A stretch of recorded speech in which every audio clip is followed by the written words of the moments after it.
இந்த sum பார்ப்போம். The bent wire shown in figure lies in uniform magnetic field. Magnetic field uniform கொடுத்திருக்காங்க. Length of the wire கொடுத்திருக்காங்க. So length வந்து என்னது 2 meter. Current வந்து 2 ampere. Theta 16 கொடுத்திருக்காங்க. அப்போ இதுதான் theta வந்து 60 degree இருக்கு.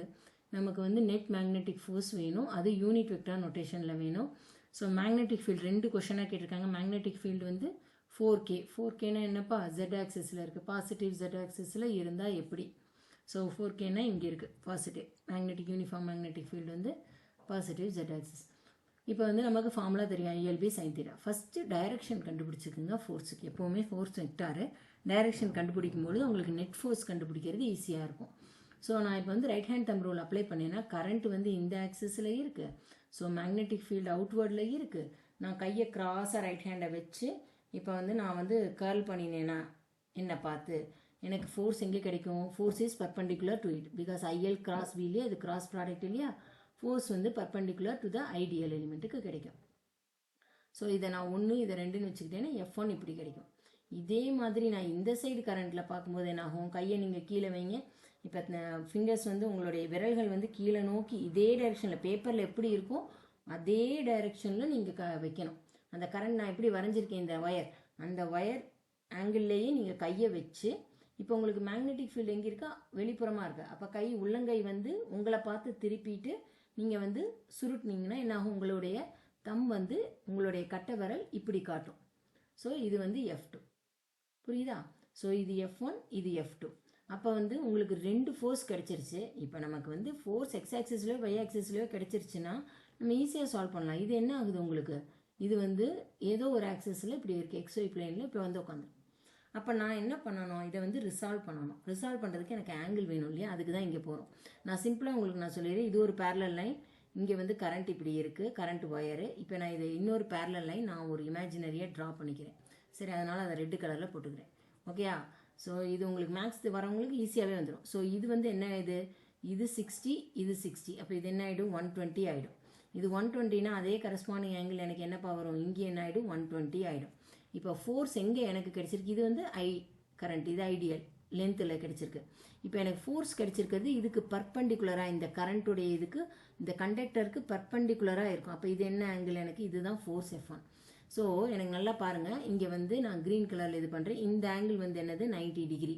இது மொத்தம் 120. ஸோ அப்போ இது என்ன எனக்கு? 30 டிகிரி. அவ்வளோதான்ப்பா. ஸோ நான் என்ன எடுத்துட்டேன்? இங்கே மொத்த ஆங்கிள் வந்து பேரலல், இந்த இது பேரலல் லைன்ஸ் ட்ரா பண்ணி, இங்கே பேரலல் லைன் கிடையாது, இமேஜினரி. ஏன்னா நீங்கள் இது டாட்டர் லைன் வரைஞ்சிக்கலாம். ஒரு பேரலல் லைன் வரைஞ்சிட்டு இது மொத்த ஆங்கிள் 120னா இதுவும் 120 தான் இருக்கும். அப்போ 120ல் இது 19 எனக்கு தெரியும். ஏன்னா force is perpendicular to IL and B. So இது வந்து 19னா இப்போ பாக்கி இருக்கிறது என்னது? 30 டிகிரி. ஸோ இப்போ எனக்கு 30 டிகிரி கிடைச்சிருச்சா? இப்போ அதை இங்கே பண்ணுங்கள். இப்போ ஃபோர்ஸ் என்ன ஆகிடும்? 2 காம்போனண்ட்டாக பிரிஞ்சிடும். இப்போ என்னாகும்? இது F1 cos 30, இது வந்து F1 sin 30 ஆகிடும். இதே மாதிரி இந்த F2க்கும் நான் என்ன பண்ணலாம்?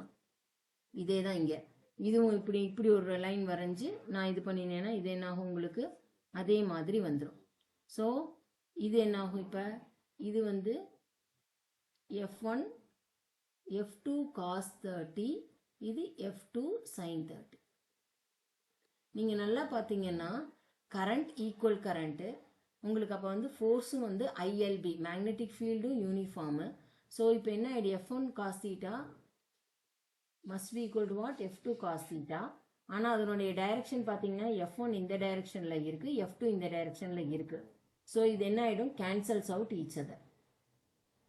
ஏன்னா ரெண்டும் ஆப்போசிட் டைரக்ஷன், ரெண்டும் ஈக்குவலாக இருக்கிறதுனால கேன்சல் ஆகிடும். ஏன்னா நமக்கு 30 டிகிரி நம்ம பார்த்துட்டோம். பட் இப்போ நமக்கு என்ன வரும்? இங்கே F1 sin theta எந்த டைரக்ஷனில் இருக்குது? நெகட்டிவ் J டைரக்ஷனில் இருக்குது, நெகட்டிவ் Y ஆக்சிஸில். இது வந்து -J, இதுவும் வந்து -Jல இருக்குது. ஸோ இதை யூஸ் பண்ணி இப்போ நம்ம வந்து ஃபார்முலா இது பண்ணிட்டோம்னா நம்ம முடிஞ்சிருச்சு. ஸோ வந்து FY என்னது? இப்போ வந்து F1, இது F1 நீங்கள் வந்து நெட் ஃபோர்ஸ் கண்டுபிடிச்சிங்கன்னா என்ன ஆகும்? இங்கே இதில் வந்து F1 sin theta sin 30, okay, plus F2 sin 30. ஏன்னா ரெண்டுமே என்னவா இருக்குது? ரெண்டுமே J டைரக்ஷனில் இருக்கிறதுனால சிம்பிள் அடிஷன் தான். So -J. புரியுதா? ஸோ இப்போ வந்து அதுக்கு வந்து என்னது? F1 sin 30, F1 என்னது? ILB sin 30. ஓகே, இங்கேயும் ILB sin 30. So 2ILB force net என்னது 2 ILB sin 30. ஸோ இந்த direction of J. So 2 into I வந்து 2 ஆம்பியர், L வந்து 2 மீட்டர், B வந்து 4. ஓகே, sin 30 என்னப்பா, sin 30 வந்து 1/2. ஸோ இதுவும் கேன்சல் ஆகிடும். 4 4s are 16 minus J. Okay, Newton. அவ்வளோதான் இதனுடைய ஆன்சர். இதில் நீங்கள் எஃப்ஐ ரிசால்வ் பண்ணுறது தான் இது.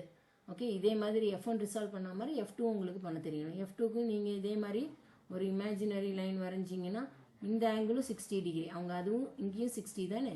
இப்போ இங்கே 60னா இதுவும் 60. ஸோ இதுவும் 60னா இதுவும் 60. F2 வந்து உங்களுக்கு என்னது இங்கே கிடைக்கும். ஸோ சாரி, இதுவும் 60ங்கும் போது மொத்த ஆங்கிள் என்னது உங்களுக்கு 120. 60 + 60 120 ஆகிடும். ஸோ இந்த மொத்த ஆங்கிள் வந்து 120. இது வந்து நமக்கு 19 தெரியும். அப்போ இது வந்து 30 டிகிரி தான் வரும். சேம் லாஜிக் தான் ரெண்டுத்துக்கும். மிரர் சிமெட்ரின்னு அதனால தான் ஃபஸ்ட்டே சொல்லிட்டேன். ஸோ இது வந்து என்னது -J -16 J கேப் நியூட்டன். இது வந்து ஃபஸ்ட்டு இதுக்கு. இப்போ செகண்ட் இதுக்கு நம்ம பார்த்தோம்னா 4I டெஸ்ட். ஓகே, இந்த டயக்ராம் காப்பி பண்ணிக்கிறேன். ஸோ இப்போ இதை நம்ம பார்த்தோம்னா இதில் வந்து செகண்ட் இது. இப்போ நம்ம இதை பண்ணி முடிச்சிட்டோம் 4I. இப்போ மேக்னெட்டிக் ஃபீல்டு என்ன டைரெக்ஷனில் இருக்குது? மேக்னெட்டிக் ஃபீல்டு வந்து எக்ஸ் ஆக்சிஸில் இருக்குது. ஸோ நீங்கள் கரண்ட் இப்படி வந்து உங்கள் வலது கையோடைய விரல்களை வந்து இந்த கரண்ட் எப்படி இருக்கோ அந்த டயக்ராமில் அப்படியே நீங்கள் வச்சிங்கன்னா மேக்னெட்டிக் ஃபீல்டு பக்கம் உங்கள் உள்ளங்கையை திருப்பிட்டீங்கன்னா உங்களுக்கு ஃபோர்ஸ் எங்கே கட்ட விரல் எங்கே காட்டுது? இன்வேர்டு காட்டுது. ஸோ F1 வந்து என்ன ஆகிடும்? இன்வேர்டுக்கு போயிடும், அதாவது பேப்பருக்குள்ளே போயிடும். அதே மாதிரி கரண்ட் உங்கள் விரல்களை கீழே வச்சு உங்கள் உள்ளங்கையை வந்து எக்ஸ் ஆக்சிஸ் பக்கம் திருப்பினீங்கன்னா உங்களுக்கு இங்கே வந்து என்னாகும்? கட்ட விரல் வெளிப்பக்கமாக வரும். ஸோ அப்போ F2 வந்து வெளியில் இருக்குது. இப்போ ரொம்ப சிம்பிள் ஆயிடுச்சு. ஏன்னா இது ஈக்குவல் அண்ட் ஆப்போசிட். ஏதாவது ஒரு ஆக்சிஸில் நமக்கு வந்து வெக்டார் கிடச்சிருச்சுன்னா சால்வ் பண்ணுறது ரொம்ப ஈஸி. ஏன்னா இது ஆப்போசிட்டுங்கிறதுனால θ 180. ஸோ θ 180 போது நெட் ரிசல்டன்ட் ஃபோர்ஸ் என்னது? F1 - F2 magnitude. ஸோ இப்போ என்ன ஆகும் உங்களுக்கு? ஆனால் ஈக்குவல் அண்ட் ஆப்போசிட்னு நமக்கு தெரியும். ஏன்னா கரண்ட் சேமு, மேக்னெட்டிக் ஃபீல்டு சேமு, இது சேம்.